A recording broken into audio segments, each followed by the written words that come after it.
Cockroach Janata party కొన్ని రోజులుగా సామాజిక మాధ్యమాల్లో మార్మోగిపోతున్న పేరు ఇది.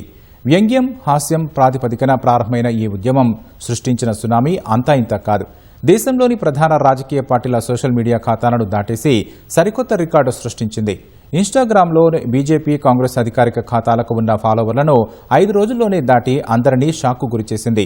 యువత మద్దతుతో దూసుకుపోతున్న కాక్రోచ్ జనతా పార్టీకి చెందిన అధికారిక ఎక్స్ ఖాతాను భారత్లో నిలిపేసిన మరో కొత్త ఖాతాను క్రియేట్ చేసింది. అసలేమిటి కాక్రోచ్ జనతా పార్టీ? దీని వెనుక ఉన్న కథ ఏంటి? ఈ కథనంలో చూద్దాం. నిరుద్యోగం, ఎగ్జామ్ పేపర్ లీకేజీలు, రాజకీయ నేతల తీరుపై రగిలిపోతున్న యువత తమ నిరసనను సరికొత్తగా చాటుతోంది.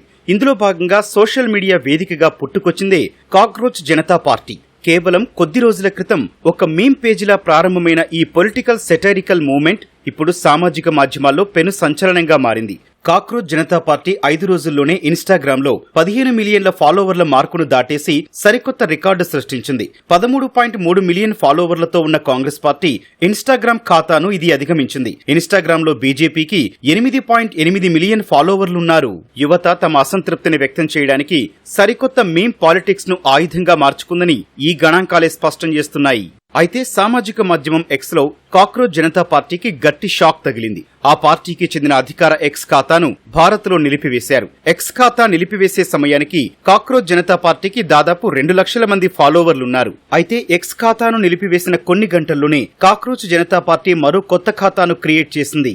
ఈ కాక్రోచ్ జనతా పార్టీ ఆవిర్భావం వెనుక ఓ ఆసక్తికరమైన కథ ఉంది. ఇటీవల సుప్రీంకోర్టులో ఓ కేసు విచారణలో భాగంగా సీజేఐ జస్టిస్ సూర్యకాంత్ ఉద్యోగాలు లేని కొంతమంది యువకులు జర్నలిస్టులుగా, ఆర్టీఐ కార్యకర్తలుగా మారి అందరిపై దాడులు చేస్తున్నారనే అర్థంలో యువతను బొద్దింకలు, పరాన్న జీవులతో పోల్చారని వార్తలొచ్చాయి. ఆ వ్యాఖ్యలకు నిరసనగానే ఈ కాక్రోచ్ జనతా పార్టీ పుట్టుకొచ్చింది. దీని వ్యవస్థాపకుడు అభిజిత్ దీప్కే బోస్టన్ యూనివర్సిటీలో మాస్టర్స్ డిగ్రీ పూర్తి చేశారు.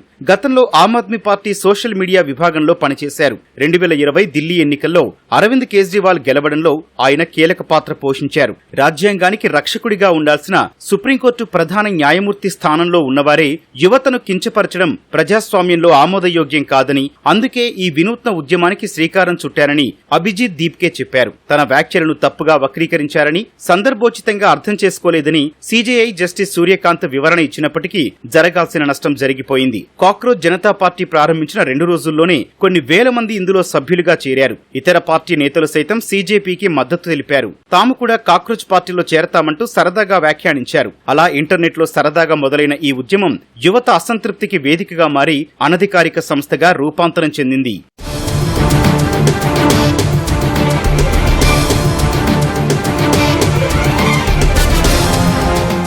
ఈ పార్టీ తన వెబ్సైట్ లో రాసుకున్న ట్యాగ్ లైన్, డిమాండ్లు చూస్తే యువతను ఆలోచింపజేస్తోంది. సోమరులు, నిరుద్యోగుల గొంతుక అనే ట్యాగ్ లైన్ తో కాక్రోచ్ జనతా పార్టీ ఏర్పాటైంది. 5 సూత్రాలతో కూడిన ఓ మేనిఫెస్టోను కూడా విడుదల చేసింది. అందులో భాగంగా ప్రధాన న్యాయమూర్తులకు పదవీ విరమణ తర్వాత రాజ్యసభ పదవులివ్వడాన్ని నిషేధించాలని తెలిపింది. ఎన్నికల్లో గెలిచి ఆ తర్వాత పార్టీలు మారే ఎమ్మెల్యేలు, ఎంపీలపై 20 ఏళ్ల పాటు నిషేధం విధించాలని పేర్కొంది. అర్హులైన ఓటర్ల పేర్లను తొలగిస్తే కేంద్ర ఎన్నికల ప్రధాన కమిషనర్పై యూఏపీఏ చట్టం కింద చర్యలు తీసుకోవాలని సూచించింది. పార్లమెంటు సభ్యుల సంఖ్యను పెంచకుండా మహిళలకు 50% రిజర్వేషన్ కల్పించాలని కేంద్ర ప్రభుత్వ కేబినెట్లోనూ 50% మహిళలకు కేటాయించారు. ఇది కేవలం ఒక తాత్కాలిక మీమ్ ట్రెండ్ మాత్రమే కాదని, దేశంలోని కోట్ల మంది యువత నిరాశకు, ఆవేదనకు అద్దం పడుతున్న డిజిటల్ విప్లవమని అభిజిత్ దీప్కే స్పష్టం చేశారు.